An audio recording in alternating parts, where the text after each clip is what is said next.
Le micro fonctionne. Bonjour à tous et merci d'être nombreux ce matin. Donc on a le plaisir d'ouvrir ce cycle de table ronde. Je m'appelle Aurélien Haquier, moi je suis professeur à ESCP Business School et on va avoir la chance de discuter de l'articulation un petit peu complexe entre l'atténuation et l'adaptation à travers cette première table ronde. Donc qui réunit Sylvain Wasserman, qui est président de l'ADEME. Bonjour Sylvain, et merci d'être avec nous. Et nous avons aussi la chance de partager cette table ronde avec Nathalie Aubonnet, qui est directrice inclusion, prévention et engagement chez AXA. Et la manière dont on va procéder, c'est du coup, dans un premier temps, je vais juste ouvrir ce qu'on s'est dit, c'est que c'était important aussi, compte tenu de l'actualité, de l'épisode de canicule historique, en fait, à travers lequel on est passé, de déjà se poser la question de l'articulation entre adaptation, atténuation à l'aune de cet événement-là, de réfléchir à quels enseignements on tire de cet enseignement. Et je vais donner juste quelques éléments, moi, au titre de travaux qu'on a menés sur les sujets d'adaptation en introduction. Et puis ensuite, l'essentiel de notre interaction, ce sera moi qui vous poserai des questions. Voilà, alors quelques minutes au début, quelques éléments de cadrage et de réflexion post-canicule. Ce que je voudrais... Attendez, on va voir si le support fonctionne. Ah, j'ai l'impression que je n'arrive pas... C'est bon. Alors, ça a été dit tout à l'heure, alors il y aurait sans doute une erreur à croire que l'événement hors norme qu'on vient de vivre, et alors qui est peut-être pas fini aussi, est en fait un événement qui ne va pas devenir normal. Et ça, c'est un peu tout le paradoxe dans lequel on est aujourd'hui. Mais je pense que pour commencer un peu la discussion, dire qu'est-ce qu'on a vécu là. D'abord, il y a un point qui me semble essentiel à garder en tête, c'est que au niveau global, le réchauffement climatique moyen depuis la révolution industrielle aujourd'hui est encore en dessous du seuil des accords de Paris. Donc on est encore en dessous de plus 1,5 degré de réchauffement climatique mondial. Ça, je pense que c'est quand même hyper important à garder en tête. Ça veut dire concrètement qu'on est au début de l'apéro d'un dîner qui va durer longtemps et on est aujourd'hui en dessous du seuil de 1,5 degré à l'échelle mondiale. Et ce qu'on voit ici, c'est l'évolution des températures sur l'année 2026 par rapport à la moyenne de 1960 à 1990. Donc, pour beaucoup d'entre nous, si je regarde dans l'Assemblée, le moment où on était enfant, quoi. Et en fait, ce qu'on voit ici, c'est le fait qu'on est rentré dans une ère dans laquelle les extrêmes ne peuvent plus être ignorés, quoi.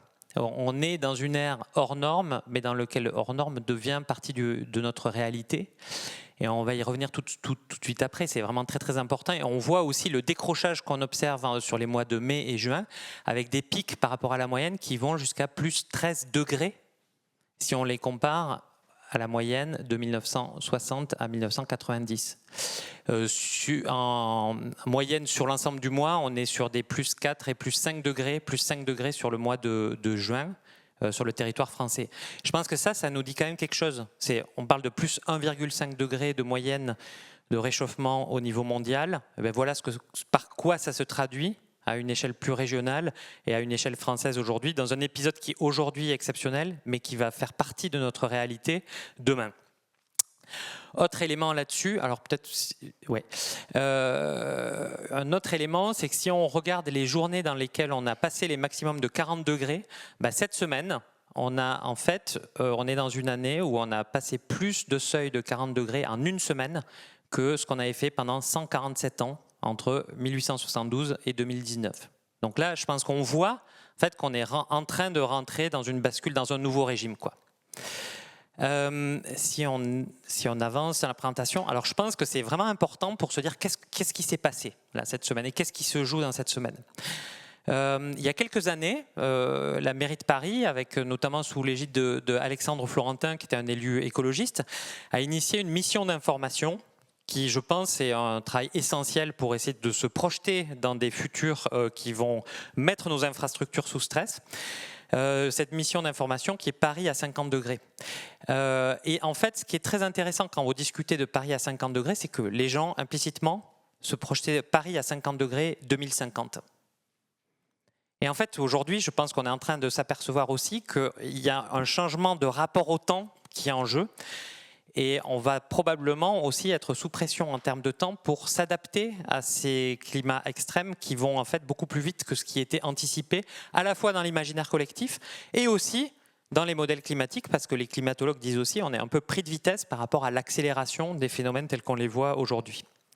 Alors on va avancer dans la présentation, mais du coup, une grande question, c'est on voit qu'on est devant aujourd'hui, on est proche de points de bascule écologiques. On est en train de basculer en tout cas dans un nouveau régime biophysique pour nos sociétés.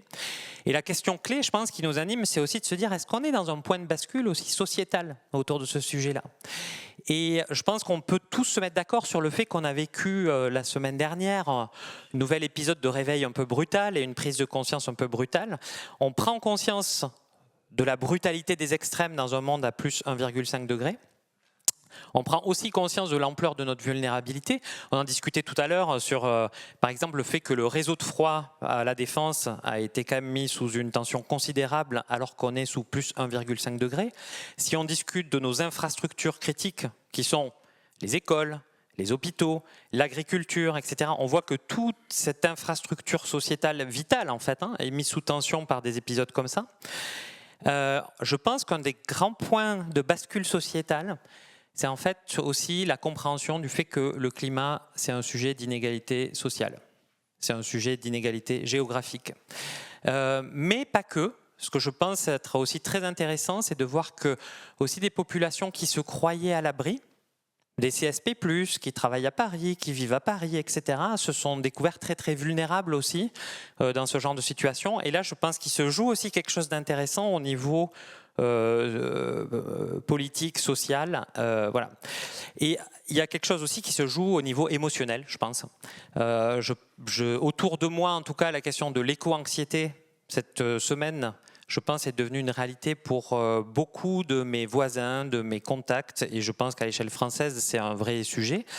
En même temps, il n'y a pas que de l'anxiété, il y a eu aussi beaucoup de colère, et il y a eu aussi beaucoup, pour être beaucoup plus positif, de solidarité qui s'invente dans ces moments-là, et c'est très intéressant aussi de se poser la question de qu'est-ce qu'on va faire de toute cette dynamique émotionnelle.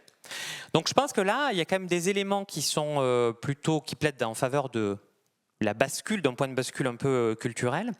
D'un autre côté, je pense qu'il y a des points de vigilance, et donc là, si vous pouvez, c'est le fait qu'on voit aussi que cet épisode-là, c'est un amplificateur de défiance entre citoyens et institutions. Alors on peut parler des médias, des institutions politiques, et là, et des grandes entreprises aussi. Ce sera intéressant de vous voir réagir là-dessus.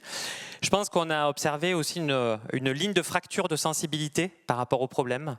À la fois dans les médias, sur certains plateaux télé, dans certaines arènes politiques aussi. Un point qui est quand même particulièrement sur lequel on devrait être vigilant, c'est qu'on voit qu'il y a encore des défauts de compréhension problématiques au plus haut niveau sur ces sujets-là. C'est-à-dire lorsqu'on dit on ne peut pas s'adapter à des événements qui sont inédits, précisément l'adaptation au changement climatique, ça va être d'apprendre à s'adapter à des événements inédits. Et donc là, il faut absolument, je pense, que tout le monde soit sur la même ligne de compréhension. Quelques risques et quelques enjeux en termes de poser les bonnes questions. Évidemment, il y a un risque aujourd'hui de relayer l'atténuation au second plan derrière l'adaptation. Et donc là, je serais très intéressé de savoir comment vous appréhendez cette question-là en tant que représentant institutionnel, politique et économique. Et puis aussi ce débat qui est à la fois nécessaire et en même temps dramatique, qui est de résumer le sujet de la canicule qu'on a vécue à la question de la climatisation. Bref. Pour conclure, je pense qu'il y a une question qui est comment est-ce qu'on comprend ces sujets-là. Ces sujets, les risques climatiques. Alors avec mon collègue Joseph Cosset à l'ESCP, on a travaillé pendant un peu plus d'1 an sur les stratégies d'adaptation au changement climatique des entreprises. Et donc on va sortir ce rapport-là en septembre. Et en gros, on essaye de montrer pourquoi les risques d'adaptation sont fondamentalement différents des autres risques. Et ce qu'on a essayé de créer d'encapsuler les dimensions du risque climatique à travers un acronyme qui est PUSH. Et ce qu'on dit, c'est qu'en fait, ces risques climatiques, il faut bien comprendre qu'ils sont d'abord prédéterminés, c'est-à-dire qu'en fait, ils sont déjà enclenchés par nos émissions passées, nos émissions présentes, et qu'en fait, on est certain que la dérive climatique dans laquelle on est va continuer à l'avenir. Donc on est devant des risques qui sont certains d'advenir dans le futur. Le deuxième aspect, c'est qu'ils sont unprecedented en anglais ou uniques en français, c'est-à-dire qu'on est déjà dans une situation sans précédent d'un point de vue climatique qui fait qu'on est condamné à être surpris. On est condamné à voir de nouveaux extrêmes auxquels on n'était pas préparé.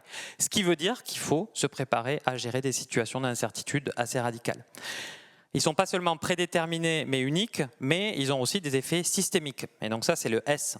Et donc effectivement, lorsque vous avez une grande vague de canicule, vous pouvez avoir une mise sous tension des systèmes de réfrigération sur le quartier de la Défense, qui fait que vous ne pouvez plus amener vos enfants, que vous ne pouvez plus aller au travail, parce que les écoles aussi sont fermées. Et donc en fait, on a des effets en cascade, des effets dominos qui rendent les risques particulièrement difficiles à gérer. Et le dernier aspect, c'est le caractère hétérogène, c'est-à-dire local en fait, des risques climatiques, et le fait que en fait, les risques climatiques ne se matérialisent pas du tout de la même manière d'une organisation à l'autre et d'une région à l'autre. Et donc à travers cet acronyme PUSH, on essaye d'attraper un peu ce qui fait la spécificité de ces risques-là. Et c'est aussi pour moi un teaser pour vous dire on va beaucoup communiquer sur la question de l'adaptation aux entreprises dans les mois qui viennent. Voilà, j'en ai terminé sur ces éléments d'introduction et je voudrais passer la parole maintenant à nos invités. Et peut-être on peut commencer par vous, Nathalie. Est-ce que vous voudriez partager avec nous un ou deux enseignements vraiment importants pour vous à l'issue de cette semaine de canicule hors norme et en même temps dans la future normalité peut-être dans laquelle on va devoir se préparer, qu'on vient de traverser? Eh bien, avec plaisir. Bonjour à tous. Donc moi, je travaille chez AXA et en tant qu'assureur, eh bien, on est aux premières loges pour observer nos risques, puisque c'est notre métier de les observer et puis de les prédire, évidemment, pour le futur. Alors, par rapport à cet épisode qu'on a vécu, on a tous été victimes de cet épisode. On l'a bien senti passer. Donc nous, on faisait en plus chez AXA partie des gens qui n'avaient plus de climatisation. Donc on l'a vraiment senti. Il a fallu s'adapter. Mais au-delà de ce détail, puisqu'on a quand même d'autres sites et finalement on a réussi à s'organiser. Je pense que ce qui est extrêmement important, c'est de montrer qu'évidemment, on l'a dit, mais il est urgent d'agir, puisqu'on n'est plus sur de la théorie, mais on est bien sur des risques qui sont avérés. Et donc chaque ça, on les mesure, enfin les assureurs en général mesurent ces risques en lien avec le climat depuis des années. Donc c'est ce qu'on appelle la sinistralité climatique et le coût des sinistres climatiques. Pour vous donner deux chiffres assez simples à retenir, au début du siècle, ils étaient de 3 milliards par an. Et aujourd'hui, ils sont de 6 milliards par an. Donc, ce qui veut dire qu'en 25 ans, on a doublé le coût des sinistres climatiques. Donc on est vraiment non seulement sur un phénomène très réel, mais également qui s'intensifie. Deuxième enseignement, on l'a dit, on voit quand même qu'on n'est pas tous égaux face à cet épisode, en fonction de notre âge, en fonction de l'endroit où on habite, en fonction des conditions de travail. On voit bien que la vulnérabilité est totalement inégalitaire et qu'elle met en exergue la fracture sociale. Et le troisième enseignement extrêmement important, c'est qu'on voit les limites de notre modèle de protection. Un risque qui s'intensifie et qui est de plus en plus fréquent, bien évidemment, c'est un risque qui sera de plus en plus difficile à assurer. Et pour nous, en tant qu'assureurs, la solution, elle passe évidemment par la prévention pour pouvoir inciter nos clients à passer à l'action pour pouvoir s'adapter. Et évidemment, bien sûr, la décarbonation qui reste aussi le levier pour continuer à minimiser l'augmentation du risque dans le temps. Voilà. Et tout ça, ça ne peut se faire que collectivement avec les pouvoirs publics qui vont adapter les territoires, nos clients qui doivent être suffisamment sensibilisés pour mettre en place des mesures, donc que ce soit des particuliers ou des entreprises, et nous, assureurs, qui avons cette compétence du risque et l'expertise en termes de prévention. Alors c'est une très bonne stratégie pour passer la parole à Sylvain Wasserman. Quels sont pour vous les enseignements de cette semaine passée, s'il y en avait un ou deux, les points saillants d'un premier retour d'expérience? Bonjour à tous. Si je devais me limiter à deux éléments d'enseignement. D'abord, tout ça n'est pas une surprise. C'est pas une surprise pour personne. Ne faisons pas comme si ça nous tombait comme ça par hasard et qu'on ne l'avait pas vu venir. On l'a vu venir, on le savait, et on sait que ça va s'accélérer. Donc ce n'est pas une surprise. ce qui doit quand même nous faire réfléchir sur le temps long et sur la préparation. On a vu que le débat sur la clim est devenu totalement irrationnel et totalement électrique. Et en fait, c'est pas possible d'avoir un débat serein sur la clim quand il fait 40 degrés dehors, en fait. Donc le premier enseignement, c'est réapprenons le temps long. C'est pas quand il fait 40 degrés qu'on se prépare sur les canicules. Donc je crois que ça a été un peu un réveil sur ces éléments-là. On savait que ce serait là. Et en même temps, si on regarde le côté positif, je crois que le deuxième enseignement, c'est que ça a permis de reposer des questions qu'on avait un peu oubliées. Le climat et l'atténuation, parfois on a l'impression que c'est un sujet de 2050. On a bien compris encore plus la semaine dernière que ce n'est pas un sujet de 2050, c'est un sujet d'aujourd'hui. Et peut-être, ce serait un peu trop long de le développer, mais peut-être je crois qu'on a bien compris que le dérèglement climatique va percuter, interroger notre pacte social. Vous l'avez évoqué. Mais en fait, c'est beaucoup plus profond qu'un sujet d'ajustement technique et ça percute, ça interroge, ça bouleverse à certains égards notre pacte social. Je ne sais pas si on a le temps d'élaborer, mais en tout cas, je voudrais prendre quelques exemples si c'est possible et si vous m'en laissez le temps. On avait bien compris que dans les changements attendus pour réussir la transition écologique, certains changements relèvent par exemple de l'investissement dans une pompe à chaleur, une voiture électrique, etc. Et que l'investissement pose la question du moyen financier, que l'action publique qui peut être déterminante, c'est la subvention pour aider à franchir le sujet. Ça pose la question de la solidarité financière et jusqu'où on trouve normal ou pas d'aider une famille en difficulté à gérer sa passoire thermique, d'aider une entreprise à se décarboner, question qu'on ne peut pas occulter dans le pacte social. Et au fait, si l'entreprise fait des profits, est-ce que c'est normal que l'impôt l'aide ? Moi, je pense que oui. Moi, je pense que c'est même une condition. Et je pense que jamais les entreprises n'ont eu autant besoin de l'État. Mais on ne peut pas occulter le débat. Quand on dit supprimer l'ADEME, ça économise 3 milliards. La vraie question qu'il faut se poser, c'est est-ce qu'il faut aider notre industrie ou pas avec ces 3 milliards pour se décarboner ? Et vous voyez, ce sujet du pacte social, je prends juste cet exemple-là, mais il est percuté et on ne peut pas occulter ce débat-là. On ne peut pas, au moment où les finances publiques sont rares et précieuses, occulter ces débats de jusqu'où la solidarité doit jouer dans le pacte social au regard de la façon dont le dérèglement climatique va le percuter. Donc si c'était ça, ce seraient les deux enseignements que je retiendrais. Et du coup, pour faire la jonction peut-être entre votre propos et celui de Nathalie, la question de l'assurance fait aussi partie de notre pacte social. L'assurance joue un rôle clé aussi dans la question de la capacité de nos sociétés à encaisser les chocs, à financer la transition, à financer l'adaptation. Et un point, je pense, qui va beaucoup intéresser notre auditoire, là, c'est jusqu'où est-ce qu'aujourd'hui les risques climatiques sont assurables. On voit qu'on est pris dans cette dérive climatique qui pose quand même de plus en plus la question de l'assurabilité. On voit que c'est déjà un phénomène tout à fait réel, notamment aux États-Unis, mais aussi en France, en fait, où un certain nombre de catastrophes climatiques sont désassurées vis-à-vis des agriculteurs, par exemple. Et donc là, la question que j'aimerais vous poser, c'est aujourd'hui, comment est-ce que cette problématique se matérialise pour vous, en tant qu'assureur leader sur le territoire français, européen ? Qui va payer pour ces dommages climatiques croissants ? Est-ce que c'est l'État, dont les finances sont un petit peu exsangues ? Est-ce que c'est les individus, les entreprises qui vont devoir intégrer ces coûts-là ? Quelle est la place des assurances autour de ces sujets ? Et du coup, évidemment, on comprend bien que derrière, la question de l'inégalité sociale devant le risque est tout à fait liée à ce débat-là. Très grande question. Vaste question.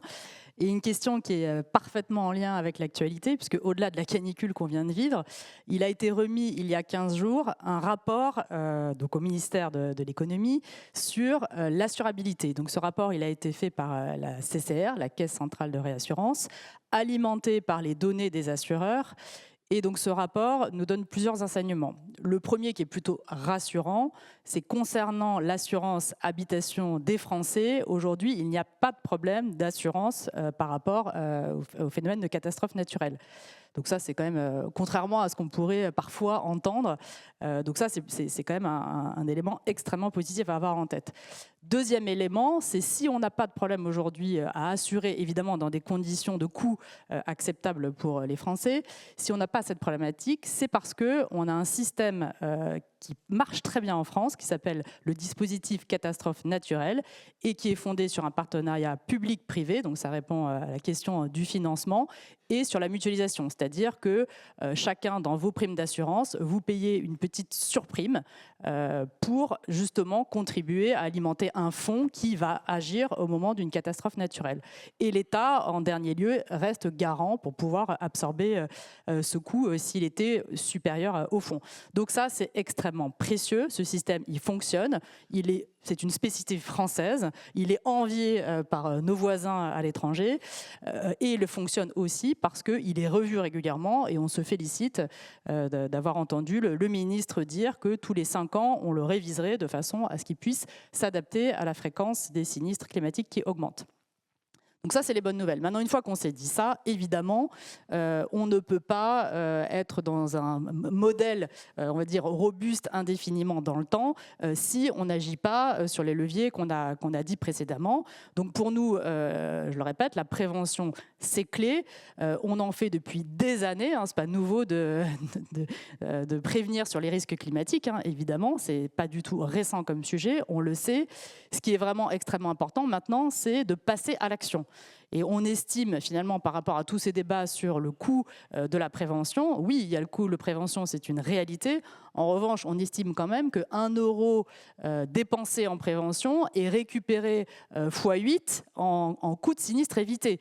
Donc l'équation économique, on la connaît, elle est bonne. Maintenant, c'est le seul moyen pour nous pour pouvoir continuer à assurer correctement dans des tarifs d'assurance accessibles et surtout accessibles pour tous, puisqu'une fois de plus, les plus modestes sont les plus vulnérables et ce sont ceux qui pourraient renoncer à l'assurance alors qu'ils en ont le plus besoin.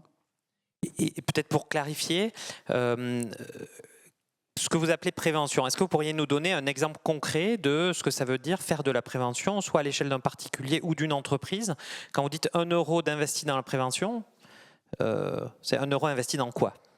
Alors, ça peut être extrêmement varié. Donc on fait de la prévention déjà sur des risques qui sont beaucoup plus larges que le risque climatique. Mais si on parle de ce risque en particulier, eh bien, ça peut être très concret. Donc je prends une entreprise, par exemple, qui a des stocks. Eh bien, ça peut être tout simplement de rehausser ses stocks ou de faire quelques travaux d'aménagement pour adapter son entreprise à une éventuelle inondation qui pourrait arriver. Donc en fait, on est sur des choses extrêmement pratiques qui peuvent coûter plus ou moins cher, évidemment. Si on prend le sujet de la sécheresse pour les particuliers, là, effectivement, donc le retrait gonflement d'argile, c'est le terme technique qu'on utilise les assureurs. Là, on est sur des situations beaucoup plus compliquées puisque il faut engager des frais extrêmement importants pour pouvoir adapter son logement et se prémunir du risque sécheresse. Et là, donc typiquement, aujourd'hui, aucun Français ne s'engage dans des travaux comme ça s'il n'y voit pas son intérêt directement derrière. Voilà.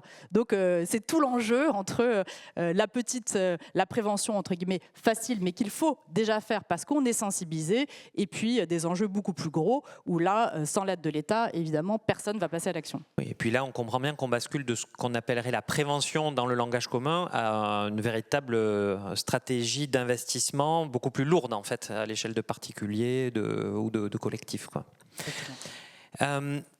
J'aimerais qu'on bascule sur la question de la maturité des entreprises, des particuliers, des acteurs de la société, des villes autour de ces sujets d'adaptation. Comment est-ce que vous jugez le degré de maturité? Alors, on pourrait parler, enfin je vous laisserai choisir si vous voulez parler plutôt des entreprises ou des villes. Nous, à l'ESCP, on a travaillé beaucoup avec les entreprises et on s'est aperçu, enfin on a très vite constaté 2 choses. D'abord qu'aujourd'hui, le sujet de l'adaptation est rentré récemment au sein des très grandes entreprises. C'est-à-dire dans les politiques climatiques, la question de la décarbonation a été beaucoup plus structurante historiquement que la question de l'adaptation. Et donc là, il y a une sorte de retour de ce sujet de l'adaptation qui était historiquement beaucoup plus présent au niveau des politiques publiques. Donc on voit déjà que c'est un sujet un peu récent dans les très grandes entreprises, et puis aussi qui est porté par les très grandes entreprises, mais très peu par des PME. Or, les PME sont peut-être aussi très vulnérables. Donc j'aimerais vous entendre réagir autour de ces sujets-là. Aujourd'hui, comment vous jugez le niveau de maturité, d'appropriation de ces sujets-là dans le tissu économique et dans le tissu socio-politique de la France ? Peut-être sur ce sujet, un retour d'expérience. J'avais fait l'an dernier, avant le détroit d'Ormuz, un petit tour de France, 14 étapes, 1350 entreprises qui étaient venues vers nous pour parler de leurs enjeux. Le guide sur l'adaptation était le plus téléchargé chez nous. Le guide destiné aux entreprises sur leur adaptation était le plus téléchargé. Et c'est un sujet qui, évidemment, il y a eu la décarbonation, qui est évidemment un point majeur, mais le sujet de l'adaptation a été a suscité beaucoup de débats et d'intérêt parmi les chefs d'entreprise qui sont venus nous voir. On évalue, alors je ne suis pas sûr du chiffre parce que j'ai du mal à le sourcer, que 12% des entreprises seulement ont un plan d'adaptation qui tienne la route au sens où on puisse correctement l'évaluer. Les mesures sur tout ça vont bientôt évoluer parce qu'on a, nous, une méthodologie sur la décarbonation qui s'appelle ACT pour construire un plan de décarbonation et puis pour évaluer la solidité du plan de décarbonation. Et on a maintenant une méthodologie ACT sur l'adaptation qui nous permettra d'avoir, au fil des ans, un peu plus de recul sur l'évaluation de ces plans d'adaptation, leur existence et leur évaluation. Donc, au fil des ans, on pourra affiner le suivi de la maturité des entreprises sur le sujet. Mais je crois que les chefs d'entreprise, quand j'étais directeur général d'une entreprise, je présentais les matrices de risque à mes actionnaires et les chefs d'entreprise aujourd'hui, ils regardent leur matrice de risque et ils se disent, bien sûr, j'ai le risque de décarbonation. Si le prix du gaz fait x10, est-ce que mon processus industriel tourne toujours? Est-ce que je suis à genoux? Est-ce que mon business model tient toujours?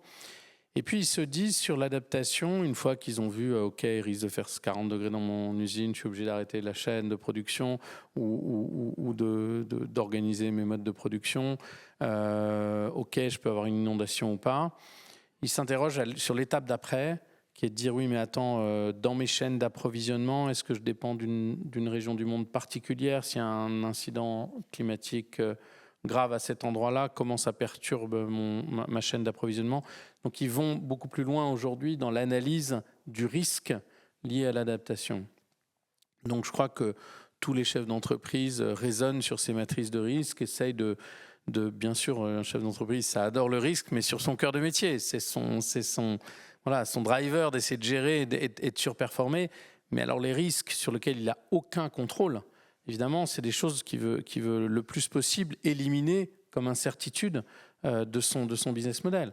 Donc à la fois sa dépendance aux énergies fossiles et à la fois les enjeux d'adaptation qui peuvent perturber ça de façon extérieure, exogène, perturber son activité, son modèle d'affaires, c'est des choses qu'il essaie de gérer. Donc moi j'ai l'impression qu'en tout cas l'intérêt et la prise de conscience est tout à fait là.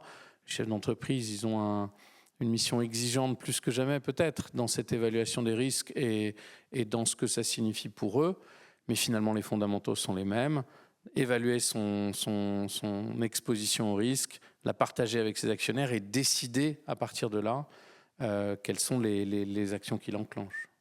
Est-ce que vous pouvez nous donner des exemples de mécanismes que vous utilisez pour accompagner le tissu socio-économique et faire monter les compétences aussi des entrepreneurs avec lesquels vous êtes en contact? Alors nous, c'est beaucoup des méthodologies, celles dont je parlais notamment, des méthodologies et des outils pratiques qui sont des outils scientifiques qu'on a développés. Donc ACT était de plus en plus connu depuis que ça a été adopté par la Banque de France comme outil de référence sur la décarbonation. Donc là, le ACT adaptation qui est en place maintenant et qui est en expérimentation, j'ai envie de dire, c'est l'outil méthodologique qu'on apporte. Et après, dans les programmes du gouvernement, évidemment, le plan d'électrification dont on parlait tout à l'heure, qui était évoqué, c'est un sujet de décarbonation, évidemment, c'est un sujet de souveraineté, évidemment, mais ça relève à bien des égards du sujet d'adaptation aussi pour s'affranchir d'un certain nombre de risques qui pèsent sur chaque entreprise. Donc je pense que nous, les outils qu'on apporte, c'est des outils, nous on a deux choses. On a une expertise avec 600 ingénieurs et on a les moyens financiers que l'État nous confie avec la responsabilité qui va avec, c'est-à-dire de garantir l'efficacité de l'investissement public qui est fait. Donc c'est essentiellement sur la décarbonation en termes de financement et sur l'expertise, c'est à la fois sur l'atténuation et sur l'adaptation. Nathalie, vous aussi, en tant qu'assureur, vous intervenez avec des clients qui sont de nature très différente. Si on prend l'exemple des entreprises, vous êtes à la fois en contact avec des très grands comptes et d'un tissu de PME. Comment est-ce qu'on aborde cette diversité-là en tant qu'assureur pour essayer de pousser ces sujets d'adaptation et de prévention ? Alors effectivement, la maturité n'est pas du tout la même entre une grande entreprise et puis une petite ou moyenne entreprise.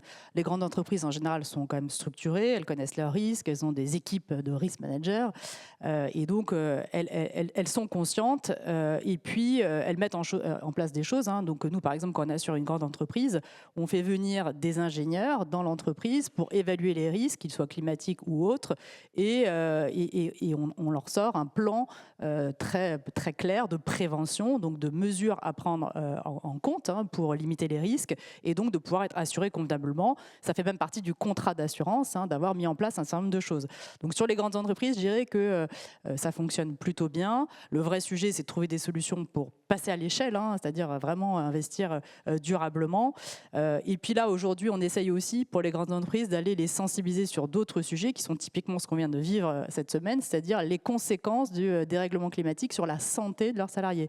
Donc on fait des modules de formation très concrets pour les entreprises. Alors, il y en a une qui s'appelle Coup de chaud sur ma santé. Alors aujourd'hui, on sent que ce n'est pas la priorité totalement des entreprises, mais peut-être qu'après une semaine comme ça va le devenir. Voilà, donc pour les entreprises, les grosses entreprises, je dirais qu'on est plutôt avancé. Par contre, sur les petites et moyennes entreprises, c'est beaucoup plus compliqué. Elles n'ont ni le temps, ni l'expertise, ni les moyens d'agir. Et puis nous, on n'a pas non plus les moyens d'aller mettre un expert dans chacune des PME qu'on assure, puisqu'on assure à peu près 1 sur 3, donc c'est un peu compliqué. Alors voilà. Donc ce qu'on fait, alors on a un bon enseignement. Alors on a mis en place un retour d'expérience que je peux partager. C'est on a mis en place ce qu'on appelle des laboratoires d'adaptation, c'est-à-dire qu'on va dans des régions, on y met donc des clients chefs d'entreprise, des personnes représentant la commune, des experts d'AXA Climate, qui est notre filiale spécialisée. Et puis pendant une demi-journée, on sensibilise les entreprises, les chefs d'entreprise, on essaye de réfléchir aux solutions qu'on pourrait mettre. Ce qui ressort de ces laboratoires, qui est intéressant, c'est que les chefs d'entreprise, ils ont besoin de connaître vraiment leur vulnérabilité très précisément, de quels sont leurs risques. Deuxièmement, ils ont besoin derrière d'avoir des solutions extrêmement concrètes et pratiques. Et troisièmement, ce qu'ils nous disent aussi, c'est que pour eux, c'est important aussi de partager avec leurs pairs, donc avec d'autres chefs d'entreprise, pour pouvoir observer la façon dont ils s'y prennent. Et c'est là où notre rôle d'assureur est intéressant, c'est de pouvoir convertir une solution complexe en des éléments très concrets d'adaptation. Et travailler effectivement à la maille territoriale, ce qui implique sans doute des problématiques de formation et de travail avec votre réseau d'agences qui sont très importants aussi, j'imagine. Oui, parce que là, on a la chance d'avoir un maillage territorial extrêmement important avec nos agents généraux. Il y a 3000 agents généraux AXA en France, ce qui fait que tous les 6 km, vous croisez une agence AXA, normalement. Et donc, nos agents vont jouer un rôle extrêmement important, puisqu'on les forme pour devenir des sortes de risk managers, c'est-à-dire qu'eux, ils voient régulièrement leurs clients et ils vont donc pouvoir aider justement à cette prise de conscience des chefs d'entreprise, notamment des plus petites entreprises, en leur montrant bien que finalement, ce qu'ils investissent en prévention, c'est tout simplement la pérennité de leur entreprise qui est en jeu, puisque la prévention, c'est juste la façon, le levier de pouvoir continuer leur activité convenablement. Monsieur Wasserman, vous vouliez réagir ? Oui, je voulais simplement ajouter un point. C'est tout à fait important ce que vous venez de dire. Et je crois que beaucoup de chefs d'entreprise se disent, concrètement, je parle PME spécifiquement ou ETI, concrètement, je fais quoi ? Et tout commence par un vrai diagnostic d'adaptation. Et l'État finance, on a trouvé un moyen d'accès au marché qui est la BPI, qui est notre partenaire dans ce domaine-là, où on a conçu des diagnostics d'adaptation à destination des PME, des ETI. On les finance et la BPI les déploie le plus massivement possible avec leurs 2600 personnes sur le terrain. Donc, en fait, en réalité, les patrons de PME et d'ETI qui se disent, au fait, qu'est-ce que ça signifie pour moi, qu'est-ce que je dois faire ? commencer par un diagnostic. Ils sont largement cofinancés par l'État. Donc, faites-le, allez voir la BPI notamment. Et pour les toutes petites PME, c'est plus les CCI qui sont nos partenaires de terrain. Mais il y a des solutions, tout commence par un diagnostic et l'État accompagne le financement de ces diagnostics parce qu'il n'y a aucun plan d'action sérieux qui peut être construit sans un diagnostic solide. Merci. Du coup, en fait, ça permet de voir déjà l'étendue des solutions qui sont disponibles et dont on peut s'emparer pour initier une démarche et une stratégie d'évaluation. J'aimerais vous faire réagir avant de conclure sur l'articulation entre les politiques d'atténuation et d'adaptation, parce que oui, le titre de la table ronde, c'est la décarbonation à l'épreuve du réel, et une partie de ce réel, c'est la question de l'adaptation et les risques climatiques. Et du coup, j'aimerais savoir comment vous percevez l'articulation entre atténuation et adaptation. On comprend bien que si on ne fait rien en atténuation, l'adaptation va devenir extrêmement compliquée et très difficile. Mais est-ce que pour vous, c'est très facile, c'est naturel d'aligner les deux? Quels sont les points de tension? J'aurais aimé avoir vos réactions sur cet élément-là. Alors, je pense que c'est dans les logiques de backlash dont parlait François tout à l'heure, il y a la logique d'orchestrer des clivages. Et parfois, on voudrait dire clivage, atténuation, adaptation, comme on a inventé le clivage nucléaire-ENR, comme on a inventé le clivage économie, écologie. Enfin bon, tout ça, c'est une façon d'orchestrer des clivages qui essayent de nourrir ce backlash. Ce que je dois dire, c'est très simple. Sur l'adaptation, il y a deux éléments dans l'adaptation qui en fait sont des leviers majeurs pour réussir l'atténuation. En fait, je ne crois pas qu'on réussira l'atténuation si le problème se résume à un problème de 2050 et du climat de 2050.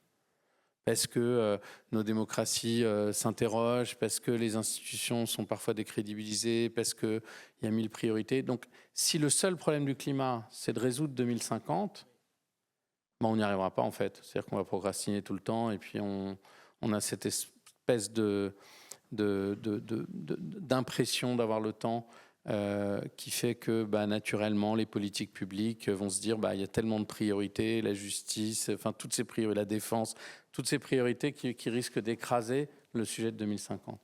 Et évidemment, la canicule comme la semaine dernière et l'adaptation, c'est le rappel que c'est, comme je le disais tout à l'heure, c'est pas un problème de 2050, c'est un problème d'aujourd'hui.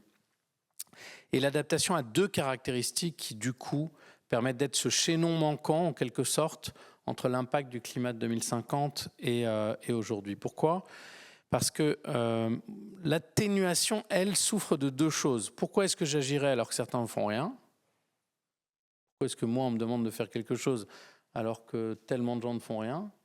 Pourquoi je devrais diminuer mes vols d'avion alors qu'il y en a qui prennent leur jet privé ? Pourquoi ? Enfin voilà. Et le deuxième sujet, est-ce que vraiment ça sert à quelque chose ? Ok, je fais 1 kilo de carbone de moins, mais enfin bon, vu ce que font les autres, est-ce que ça sert à quelque chose ? L'adaptation, elle est l'illustration parfaite du contraire de ces deux tendances naturelles. La première, c'est que quand vous vous adaptez, j'étais hier à Angers, qui lutte contre les inondations avec tout un dispositif de zones pré-inondables dans une zone d'activité qui a été conçue pour ça et qui protège du coup la ville d'inondations. Quand il y a une action, on en voit le résultat. Dans l'adaptation, l'action que vous menez, elle a directement un résultat. Premier point. Et deuxième point, en fait, quand vous habitez Angers, si je prends cet exemple, que Strasbourg, Marseille et Brest agissent, en fait, vous en fichez. Ce qui compte, c'est que Angers doit agir. Et donc, ça répond au sujet que l'inaction des uns ne peut pas être l'alibi de sa propre inaction.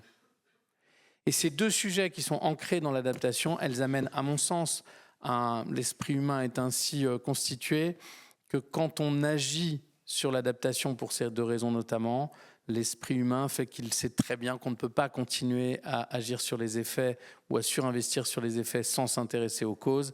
Et n'importe quel élu de n'importe quelle ville qui va réfléchir à la lutte contre la canicule, dans le même élan, il se dit au fait comment moi je contribue à ce sujet du dérèglement. Je ne peux pas juste passer mon temps à expliquer à mes concitoyens qu'on gère les effets sans s'attaquer aux causes.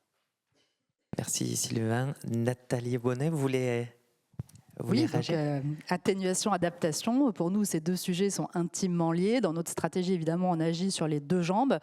Donc l'atténuation, donc en tant qu'entreprise, on agit sur nos propres émissions carbone, avec une ambition très forte de réduction de moins 50% de nos émissions de carbone entre 2019 et 2030, en lien avec nos activités d'investisseurs et nos activités propres d'assureurs. Et puis donc le deuxième levier extrêmement important, l'adaptation. Ce qui n'est pas adapté aujourd'hui ne sera pas assurable demain. Et là, on a des solutions intéressantes que je pourrais, qu'à l'occasion de partager, de garanties assurantielles qui font le lien entre ces deux sujets. On a notamment dans tous nos contrats d'assurance de dommages aux biens, que ce soit pour les particuliers ou les professionnels, ce qu'on appelle une garantie verte, qui permet au moment du sinistre, donc au moment où on doit engager des frais pour reconstruire, plutôt que de reconstruire à l'identique, ce qui fait partie du contrat d'assurance, on vous rembourse pour remettre votre maison en état comme elle était exactement avant, eh bien, on participe à un financement complémentaire pour pouvoir rebâtir mieux. Alors, rebâtir mieux, ça veut dire quoi? Avec des solutions qui sont meilleures énergétiquement. Donc, par exemple, on propose de financer 50% des travaux supplémentaires qu'on fera pour rendre notre bâtiment plus isolé, ou bien de remplacer le système de chauffage par la pompe à chaleur, par exemple. Et donc tout ça montre bien que finalement on peut avoir des solutions qui sont à la fois la décarbonation et en même temps on se prépare pour le sinistre d'après. Et ça, je pense que c'est des solutions qu'il faut vraiment qu'on continue à développer de façon importante. Et c'est là où le partenariat public-privé est extrêmement important. On parlait de solutions qui sont financées soit pour faire des diagnostics, mais il y a également le fonds Barnier qui permet aussi de reconstruire, par exemple, suite à une inondation, de financer une partie d'équipements qu'on doit mettre. Un équipement, par exemple, pour se prémunir contre l'inondation, c'est les bâtards d'eau. Donc c'est coûteux, hein, c'est plusieurs milliers d'euros. Donc évidemment, on n'a pas tous envie d'investir ça. Et donc nous, en tant qu'assureur, on fait une partie du chemin. L'État fait une autre partie du chemin. Et ça, moi, j'y crois beaucoup parce que ce sont vraiment des solutions où là, on a une bonne raison de passer à l'action, puisque de toute manière, on doit faire des travaux, on doit réinvestir. Et ça, pour moi, c'est des solutions vraiment à développer à l'avenir. Et pour faire écho aussi aux éléments dont on avait discuté auparavant, c'est en fait une bonne réponse aux enjeux push. C'est-à-dire qu'en fait, là, la question de ce paradigme de ne pas reconstruire à l'identique, c'est une réponse au caractère prédéterminé des risques climatiques. Et donc le fait qu'on sait que les risques vont s'amplifier, et du coup, il faut revoir en fait des pratiques d'assurance. Sinon, on assure en faisant de la maladaptation, quoi, en gros. Merci beaucoup. Je pense qu'il nous reste quelques minutes pour ouvrir à la salle en fait et laisser l'opportunité des participants à la journée de vous poser des questions.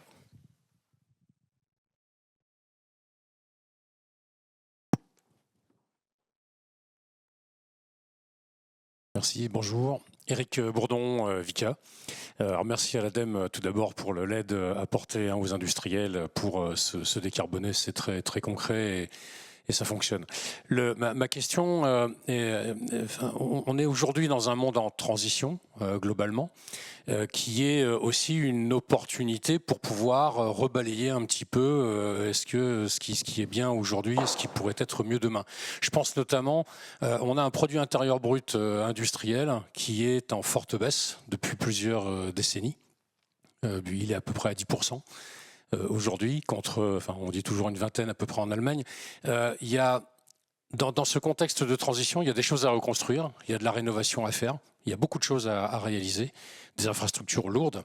Et aujourd'hui, on a uniquement l'Industrial Acceleration Act au niveau européen qui vient de sortir, qui a été publié au mois de mars, et qui pousse la commande publique à utiliser une partie de matériaux fabriqués en Europe, bas carbone.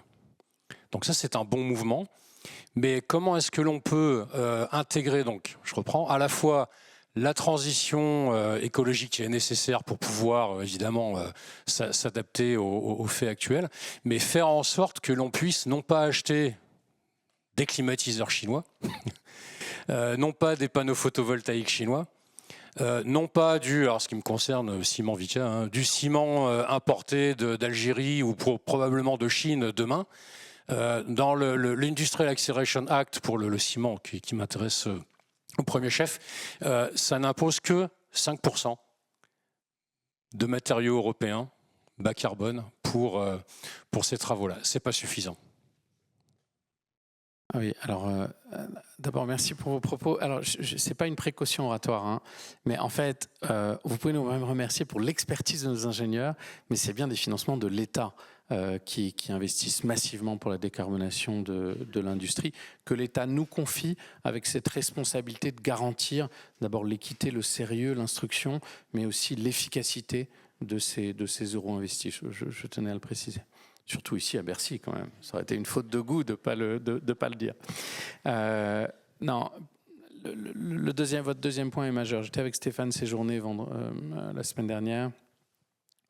Et cette tendance va aller un cran plus loin, notamment dans les critères d'achat public, sur lesquels on va pouvoir maintenant valoriser, je parle sous réserve, mais en tout cas dans sa démarche et dans les premières étapes qu'il a pu franchir au niveau de la Commission pour fédérer l'ensemble des pays européens, on va pouvoir aller un cran beaucoup plus loin dans la valorisation en fait, je le dis comme ça, dans la différenciation grâce à la transition écologique, grâce à la décarbonation, grâce à une offre plus décarbonée. Aujourd'hui, ça reste, il y a quand même des freins dans l'achat public sur acheter un produit plus décarboné qu'un autre, sur cette notion de préférence européenne, en tout cas de préférence décarbonée, et la place relative qu'on peut lui donner, et le poids qu'on peut lui donner. Donc, si Stéphane va jusqu'au bout de la démarche qu'il a initiée, alors, dans l'achat public, on pourra avoir massivement des choix politiques faits par les collectivités, faits par l'État, faits par l'ensemble de la sphère publique sur la façon de valoriser les différenciateurs français en termes de transition écologique. Au premier rang desquels, bien sûr, l'électricité totalement décarbonée grâce au nucléaire et aux ENR, qui permet d'avoir une compétitivité sur ces critères d'achat public qui est parmi les meilleurs du monde. Et donc, je crois que ça rend très optimiste sur la capacité de reprendre la main sur ces sujets-là. Et puis, je reprends les chiffres qui ont été communiqués par Clément Beaune à France Stratégie et au commissariat au plan. Prenons l'exemple des voitures électriques, puisqu'effectivement, on dit parfois, oui, d'accord, mais si tout ça, c'est pour acheter du chinois, ça ne sert à rien. Rappelons-nous d'une chose, donc les ventes de voitures électriques ont explosé, plus 40% depuis la crise là. Quand une voiture, je vais le dire comme ça, 30% des voitures électriques qui se vendent en France sont fabriquées en France. Au premier rang desquelles, la R5, fabriquée à Douai, avec des batteries fabriquées dans les gigafactories françaises.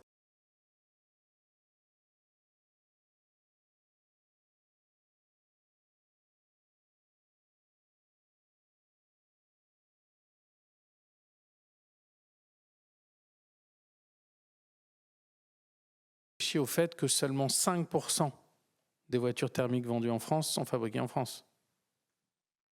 Et je pense que ça résume bien le challenge qu'on a. Si on avait bloqué la chaîne des voitures électriques en disant de toute façon c'est chinois, c'est vrai qu'ils ont une supériorité, qu'ils ont une suprématie, qu'ils ont été avant nous plus forts, plus technologiquement aussi. Si on avait bloqué en disant de toute façon c'est chinois, on n'en serait pas là. Et si on arrive à intégrer cette chaîne de valeur, on marque des points. C'est vrai pour les packs, sur lequel le plan 1 million de packs de l'État va avec la création d'une filière française sur les packs, à minima sur l'assemblage. C'est vrai pour l'économie circulaire, sur lequel, par exemple, quand on retraite des batteries, on a maintenant des industriels qui font ce qu'on appelle la black mass en prenant cette... Alors c'est vrai qu'aujourd'hui, on est obligé de la retraiter à l'étranger, et puis demain, on aura la capacité, dès qu'on aura la taille critique, à la traiter en France. Donc cette intégration de la chaîne de valeur, c'est une réalité de la stratégie française et européenne, et je crois que c'est un enjeu absolument majeur, à la fois de souveraineté bien sûr, mais aussi, je conclus sur ça, il faut quand même se rappeler qu'on parle beaucoup dans cette noble maison aussi du poids de la dette, c'était 60 milliards l'an dernier. Enfin, je dis souvent qu'il y a une hémorragie financière plus grande encore, c'est les 64 milliards qu'on a dépensés pour acheter le gaz de Trump et de Poutine et le pétrole de pays qui ne nous veulent pas tous que du bien. Et franchement, à chaque fois qu'on prend le chemin de la transition écologique, on réinternalise une partie de cette chaîne de valeur. À chaque fois qu'on achète une voiture électrique fabriquée en France, à chaque fois qu'on électrifie un usage, à chaque fois qu'on progresse sur ce chemin-là, on réinternalise une petite partie de cette hémorragie financière de 64 milliards d'euros. Donc, l'économie et l'écologie, pour moi, se rejoignent tout à fait, à la fois dans l'urgence pour les entreprises de sortir de leur dépendance et à la fois au niveau national pour réintégrer une chaîne de valeur et diminuer un peu l'hémorragie financière.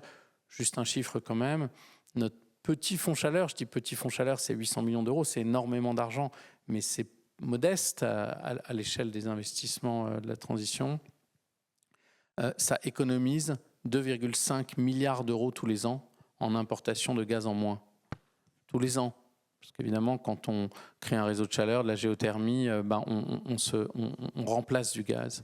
Donc, c'est 2,5 milliards d'euros de cette hémorragie financière en moins tous les ans. C'est aussi 10 millions de tonnes de carbone en moins.